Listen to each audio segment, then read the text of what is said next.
Hello, everyone. Welcome to this week's episode of What's the Tea here at South Suburban Family Shelter. Today we have a special interview.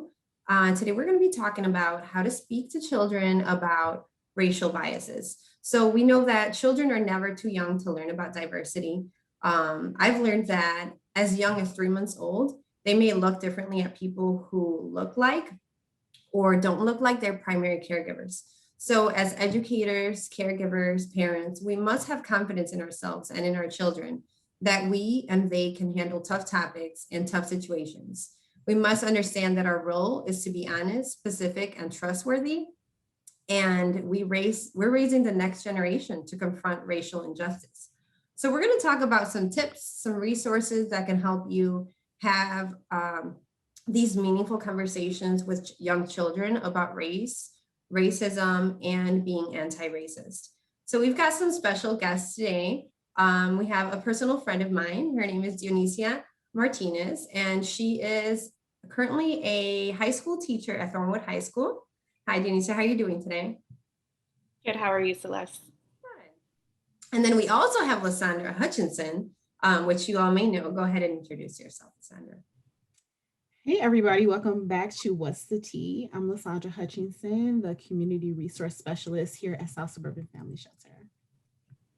Yeah, so actually going back to Dionicia, can you tell us a little bit about what you do right now? Sure. I'm currently a social studies teacher at Thornwood High School. I teach various subjects from psychology, US history, economics. So basically all the social sciences, I've kind of dipped myself in there. And I would say at this point in my career, I have a good and strong handle on these subjects. Nice. So just jumping into the topic, we are all aware that there is definitely a racial problem here in America. It impacts our entire society in so many different ways. But my question to both of you is, what can we do to help? So how do we start off and how can we help?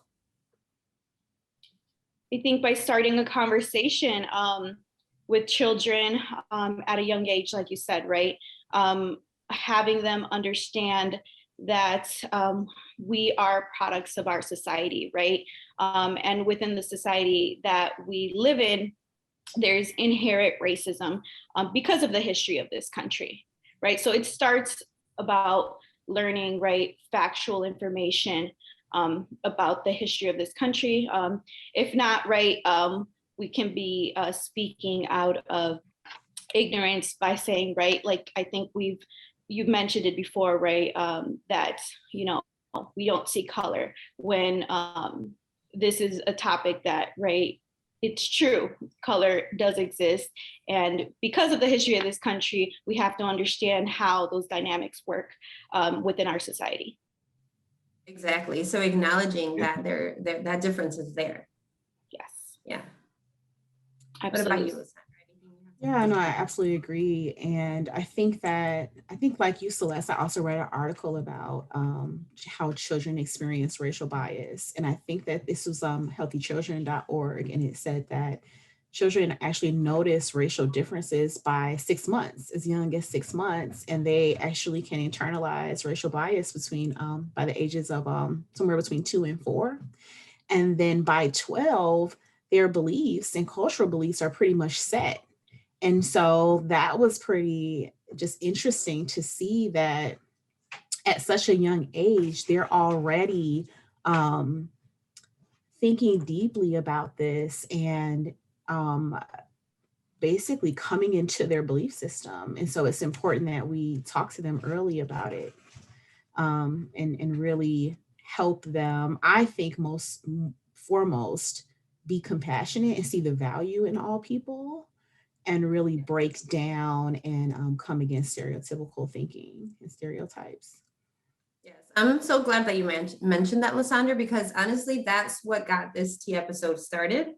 Was as I've mentioned in so many tea episodes, I have 2 boys. I have a 3-year-old and a 6-year-old. Actually, a 4-year-old now because today's his birthday. But that's basically what got me started into thinking about this conversation and this topic was my own dealing with the situation. And I wasn't too sure whether at their age, do they notice that there's a difference? Is it good for me to tell them? So that's a confession that I have to make, is that I didn't start talking to them about this until my son was about 5 years old. And we started dealing with things where he was asking me questions. And then I'm like, okay, so I should have probably started before this. He was asking me, why do certain things happen? And, all this racial injustice that we have going on in the world. There was no way to avoid him finding out about it. And so I started doing my research, and that's when I learned, by the age of 2, they can already see, that people look different. They can already distinguish that. And in my eyes, I would look at my son and say, oh, how cute. He doesn't even realize that we all look different. But that was kind of eye-opening to me, because I realized, I'm not being a part of the solution by just ignoring the problem. And that was really eye-opening. And that's what really brought me to want to have this conversation with you all.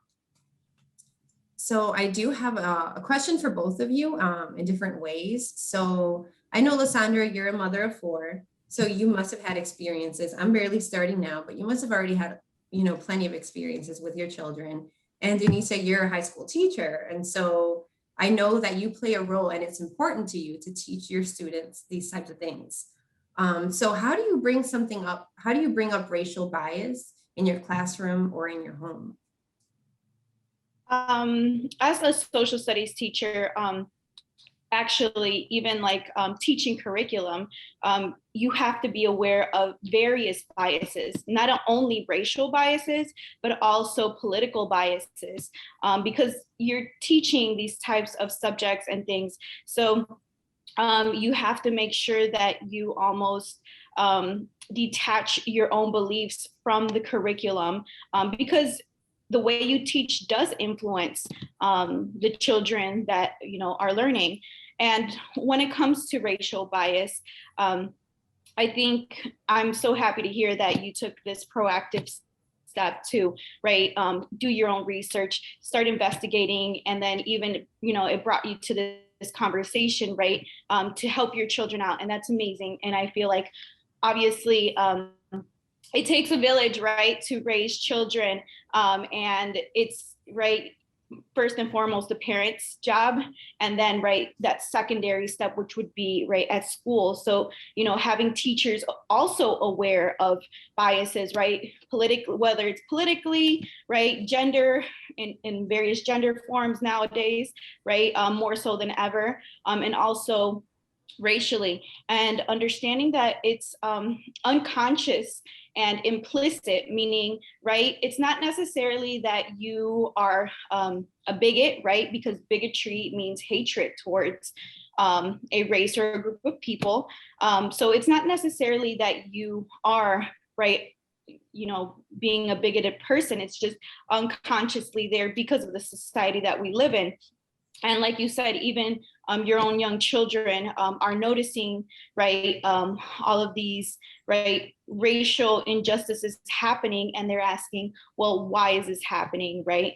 Just so being aware that it's not you being racist, it's just part of our society, but learning about unconscious biases or implicit biases, right, takes us away from being or being better, anti-racist, I would say. So learning more about, right, that culture, that gender, right? Because, for example, if you have an idea that women are homemakers, right, you're less likely to think of women as CEOs or people in power or in business, right?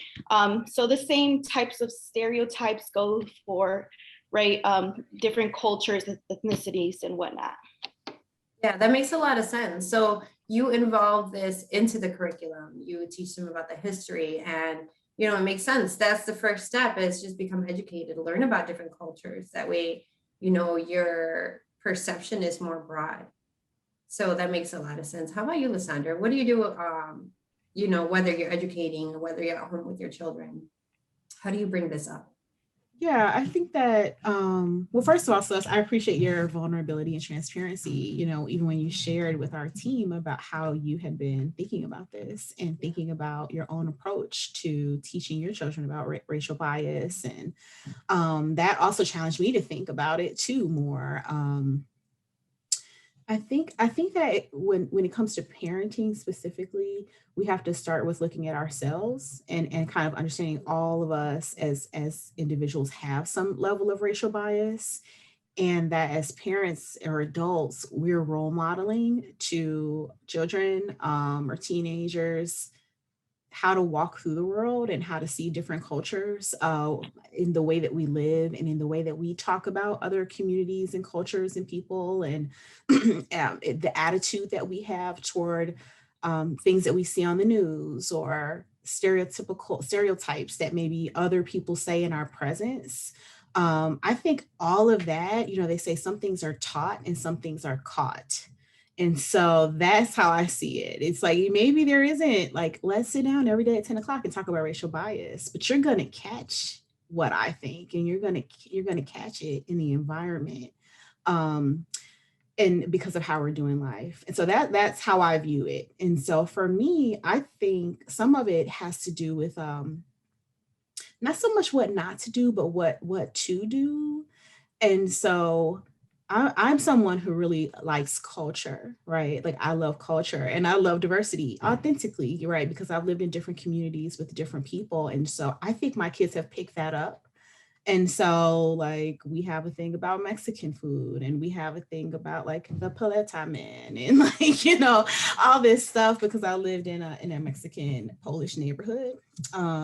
And so I talked to them about that. And then I talked to them about how I went to an all African American high school and how that was for me. And so I think for me, it's like sharing my personal experiences and my appreciation for culture has helped them just appreciate all people and diversity. Another thing is too, when stereotypes come up, we say that's a stereotype. And I hear them say, oh no, that's a stereotype. You should be saying that. That's a stereotype. And so we, as it comes up, either in the news or I have 4 kids, so if maybe another person says something that they think is bias, they'll call it out. So that's a normal thing, to call out things and to correct the thinking, and to say that's not necessarily true. That's just like a stereotype in society. Yeah. That's really interesting what you're saying. So I think you can agree that education and just becoming educated on different cultures is really important, but also being that model and acting in the way that you want your children to act or that you want your students to act, and definitely stepping up when you see somebody being, stereotypical and calling them out on it. A lot of times, that can't be easy oftentimes because you never know how the other person's going to react, especially when it's not a family member. If you're, hanging out with your friends and somebody says something. But I think it's really important to be that model in front of youth and call them out on it and let them know that it makes you feel uncomfortable. And like I said, sometimes it's not easy, but is that difference. And that's what we got to do to make that difference. I was going to say too, Celeste, I think that also like parents being aware of their racial bias, but then also we model by who we hang around, and like, having a diverse group of friends, and colleagues or people that we look up to. I think our children catch that too. I have friends that are African American, and I say, oh, that's like my sister, and I call that friend my sister. And then I have friends that are white, and I'm like, oh, that's like my sister, and I call that friend my sister. So my kids see that, and I think it also like just cultivates an attitude toward seeing our commonalities as human beings. I agree with you, Lashondra. Yeah. That exposure to individuals really help defy stereotypes. I think a lot of racial biases comes from the unknown, right? Being in just a a homogenous group of people all the time, right? And not being exposed to other cultures, other people, or even, right, just say you live in a predominantly white neighborhood, right? And that's all you know.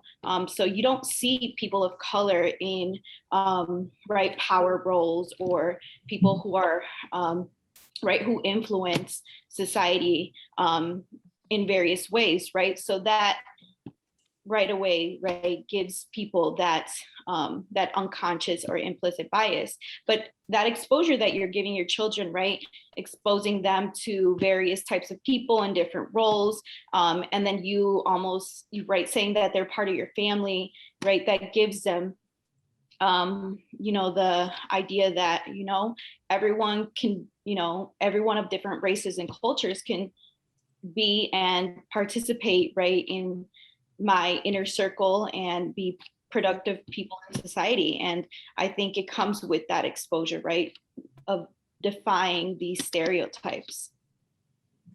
Yeah. And I think that having this diverse set of friends or people that you know, just hang out with, I think it takes some effort too. It's not something that just happens on its own, because it's easy to hang out with people that are in your family, you know, your cousins and your siblings. That just comes naturally. But I feel like it does take some effort to try and find some friends, some people that your kids can hang out with that are diverse. Yes. Yeah, having that intergroup contact, just I feel like, right, just gives them exposure that, you know, everyone's just like me, right? We're not different, we're all one, right? And then just, I think a lot of the racial tensions within this country is because, like I said, and I take it back to history, right? Because of the history of this country, right? We're set up in a way where our communities are, especially here in Chicago, right?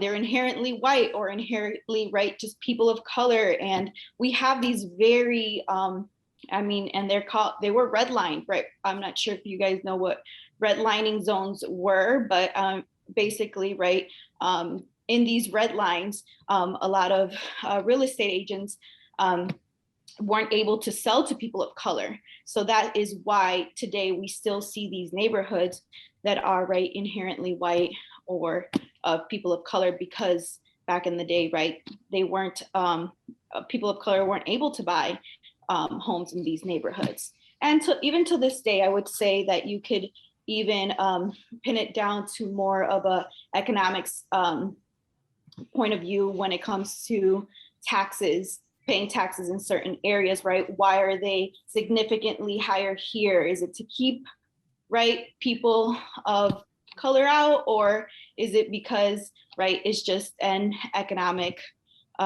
issue? So, I mean, you can dive deeper into that whole conversation, but it definitely stems down from our history, right? Keeping us separate, right? The history of this country. Exactly. That's really interesting. Yeah, no, I appreciate you for sharing the history of the redlining in Chicago, because we're one of the most segregated cities. And I think that if I'm growing up in a household and I'm living in a segregated city and my parents never make any effort to venture out of our little group, then they've said something to me through that action already, right? Because they didn't see it as, you know, important to expose me, right, to someone else or something different. And so I think that there's so much, it may seem subtle, but I think that it speaks loudly to our children, just how we're moving through life, you know, taking them to different communities for dinner, you know, we're going to go over here and we're going to eat this and be over here today, you know, and appreciate this culture, appreciate this racial group. I think that does a lot, goes a long way. Absolutely. So we talked about what are some things that we do with our students, with our children. But I want to ask you all, why do you think this is important? Why is it important to you to bring up, you know, racial injustices and racial biases to youth? And what is our goal? What is it that we're trying to get at when we do bring up these conversations? I think most importantly, like, counter these stereotypes, right? Learning about how we can grow from what society has taught us, and right? Just becoming better individuals from it, learning about our differences and celebrating those differences. Because ultimately, we do have, right, our own cultures, and we don't want to erase those cultures. If anything, we want to learn about it and celebrate them together. And I think that's beautiful, instead of trying to keep each other apart. Because at the end of the day, I feel like we're more similar than different. Oh my God, I love that answer. I love that. It gave me chills. But I definitely believe what you just said. I can relate. Because like we were saying earlier, you know, some families might say, you know, our family doesn't see color. And they think that they are not part of the problem because their children or their whole family doesn't see color. But you know, that can't be true. There's no way. You know, we have people of different color. Research has shown that children can notice this difference in race amongst people. And so if we ignore it, we're basically saying, I'm ignoring your differences. I'm not acknowledging, you know, your culture or who you are or where you came from. And that's not something we want to do. We don't want to forget where people came from, because that's beautiful. Every person has their own beauty and who they are. That's not something we want to forget. But I definitely agree that we're all so much more similar than we are different.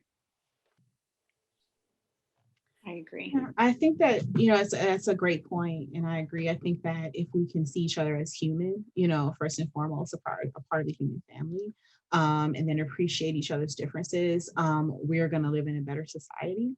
And Celeste, I think, you know, we were talking about this before, that when it comes to anti-racism, you know, it's not enough to just say, I'm not racist. I think Dionicia pointed to this, you know, point too, like, you have to be a part of the solution. We can't just say, okay, we're not racist. We have to say, I'm anti-racist, and I am not just hating other groups of people, but that I am a proponent of other groups of people and diversity, especially if we're going to fight systemic racism, which, you know, the systemic racism, you know, an example of that is the redlining. So that's embedded in the housing, right, system, and it's embedded in the law, and it's embedded in the education system. And so if we're going to make a difference, to have a society that's more equitable, where we have diverse leaders in the country, right, and we have less racially charged incidents of violence,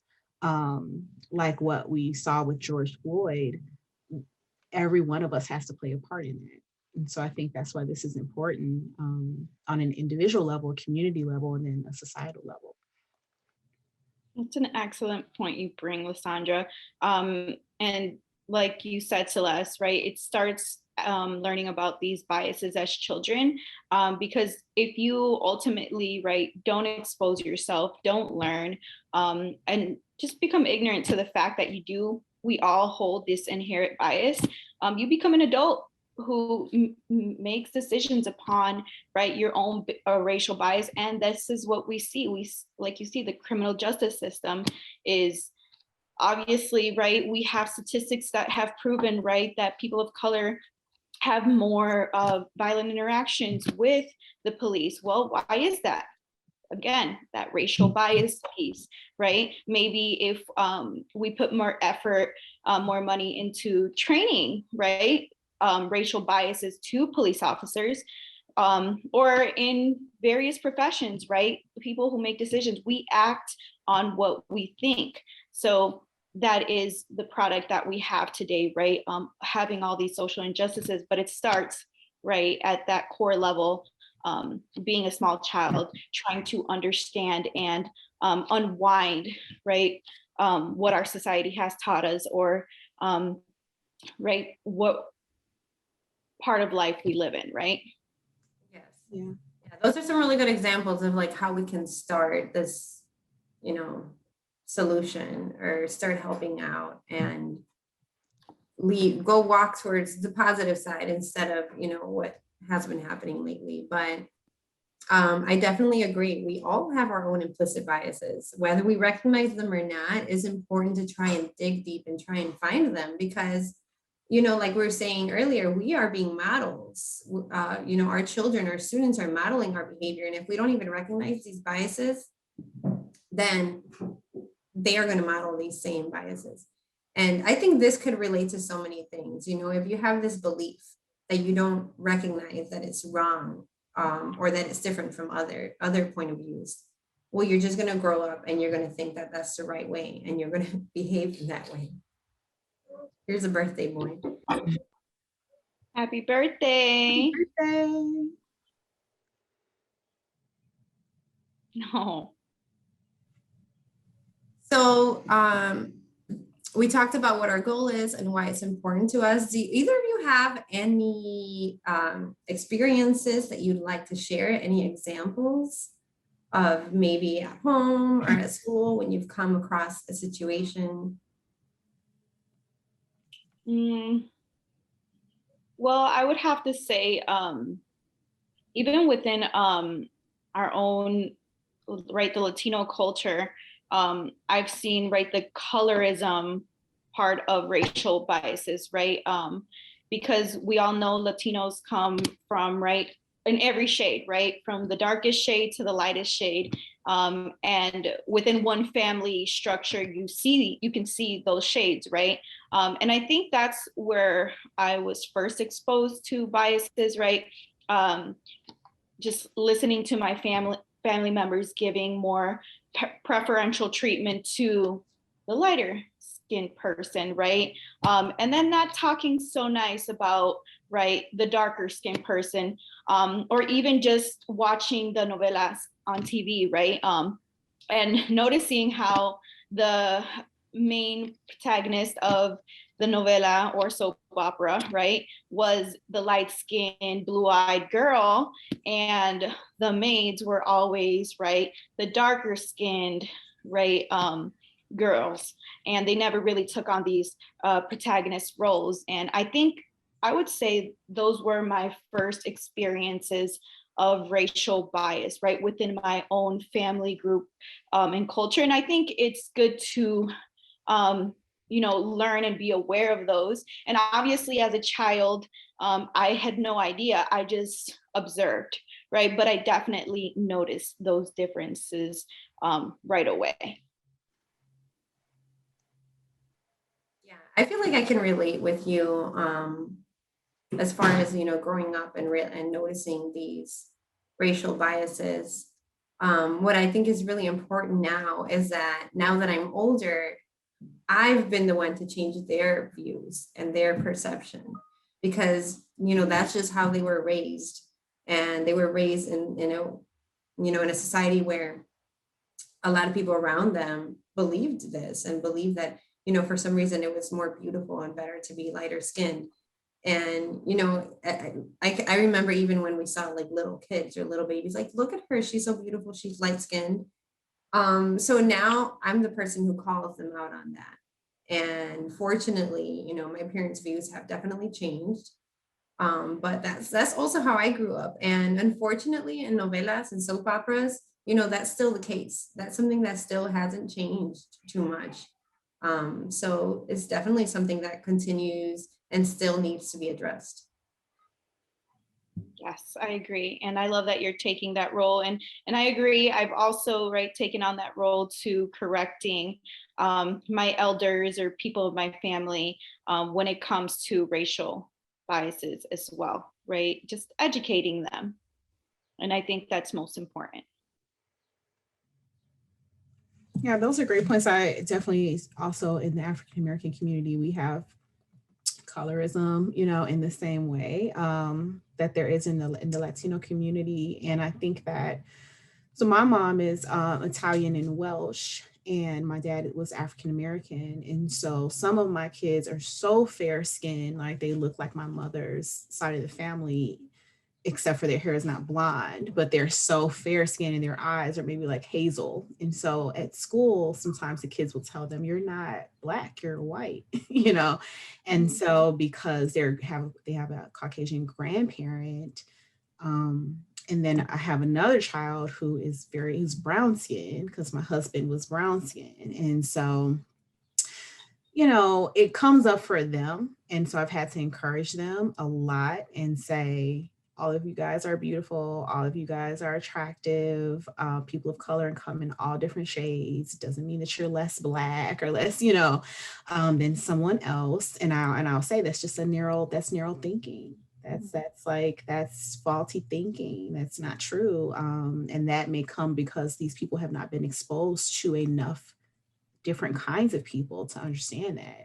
And so that's just something that, just appreciating who they are and then appreciating who other people are and appreciating different shades, different communities, different cultures, then by default becomes a huge part of our conversations. I also try to talk about the news with them and what we're seeing in the news. With just like racially charged issues and violence and like the police and, all of the things that we've seen, especially in 2020. And I try to basically talk about racial bias, but on their level in a way that they can understand it and understand how to solve, how can these problems be solved? Like, what does it take to solve these problems? And why is it important? I also talk to them because I work in and volunteer with different organizations that help to, that are pipeline programs that pipeline minorities into public service and leadership. And so I talk to them a lot about why that's important. Why is it important to have decision makers that are diverse? And a lot of that is because you want people at the head or making decisions who understand racial bias and appreciate diversity and understand different communities and all the different dynamics so that life can be more equitable, the society can be more equitable, and we can break down some of those systemic barriers.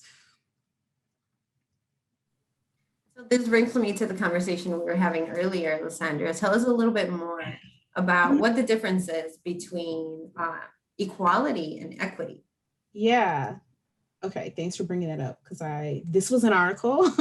I was telling Celeste I read an article about the difference between equity and equality, and I thought that was really interesting. And so I was going to read the definition for you guys.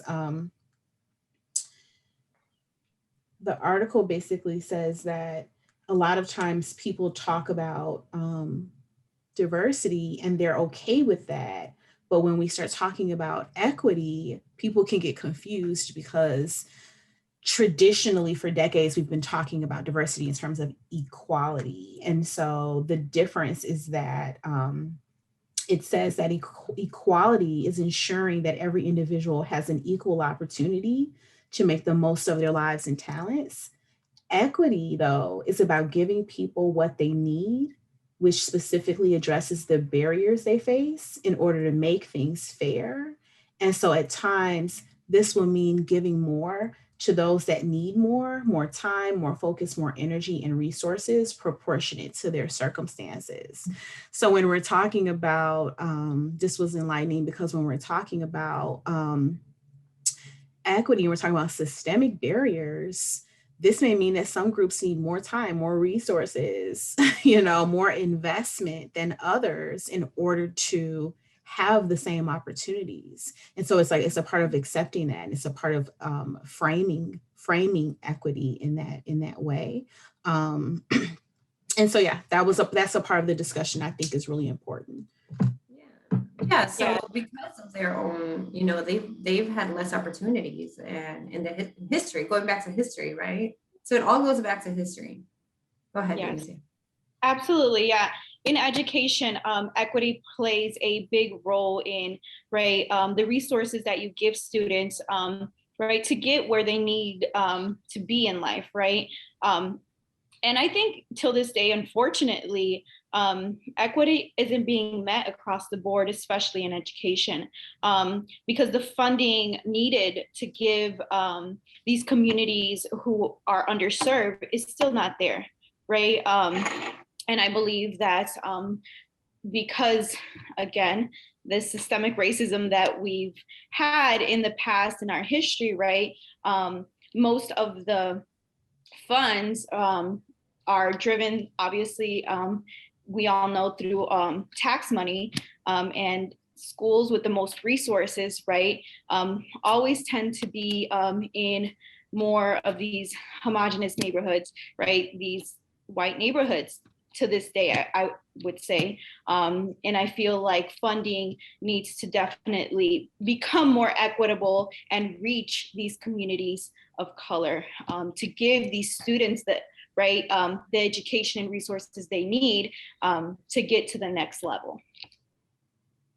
That's really interesting to hear from you because, you know, you experienced this firsthand. You are in the school system and you're noticing all this. But I think this is something that we all know. This is something that you can't avoid noticing is that, you know, certain neighborhoods or certain, you know, whether they're predominantly white or predominantly Black or, you know, whatever it is, you definitely going into the school system, you can see which schools have more resources and which don't. And this is something that I've learned with, you know, what I do. I'm a community educator. And basically what we do is usually we go around to schools and we do presentations. And I can go to one school and then go to a different school and notice there's a huge difference. And you know, that really plays a big impact on the students. Yes, So absolutely. absolutely. From, right, having that ACT prep or having, right, these tutors or having an extra class that's going to support you in a certain subject, right? Well, these schools need funds to have teachers there or have materials that they need, right? And if, right, those funds aren't there, then these needs aren't met. Exactly. Or, you know, if a school has one social worker for the entire district, you know, how is that one social worker going to do their job? You know, it's impossible. But yeah, so there's so many issues in our society. We can definitely agree that, you know, racial biases impact our entire society. But we've talked a lot about, you know, strategies to help children deal with racial biases. I'm just going to go over them real quick. So we talked about how you should definitely talk to your children and acknowledge that there are definitely racial biases and it exists. We talked about how you should confront your own biases, whether they are known or unknown. And then we talked about how you should encourage your own children to challenge other stereotypes and racial biases.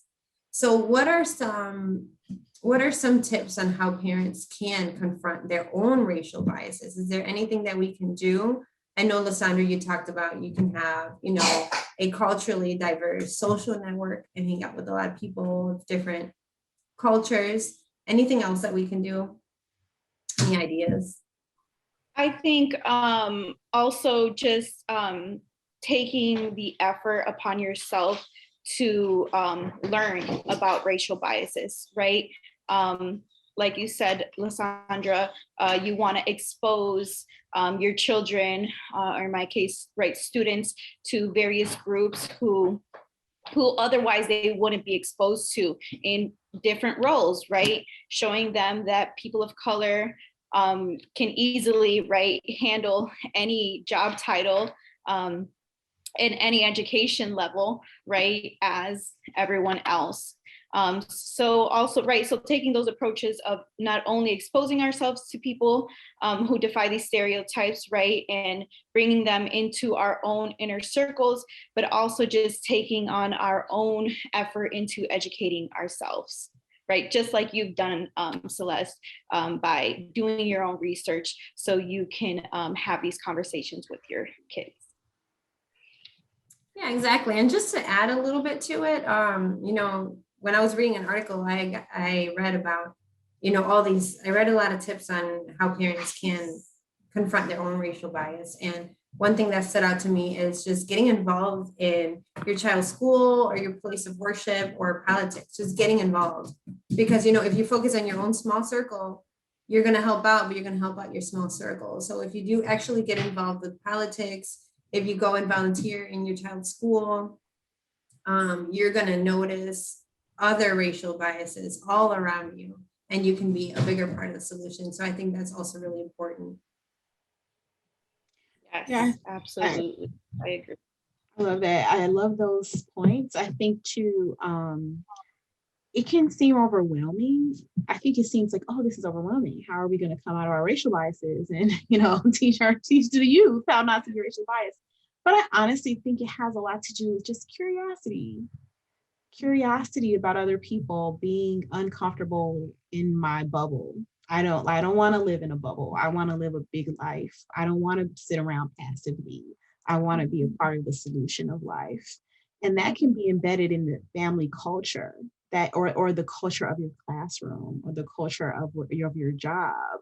I don't want to sit around and just watch stuff happen. I recognize that this is an issue and I want to engage and find a way to engage. And that could be as simple as, like, we're going to watch a documentary about maybe a completely different culture, figure out, hey, let's look at this and talk about it and analyze it.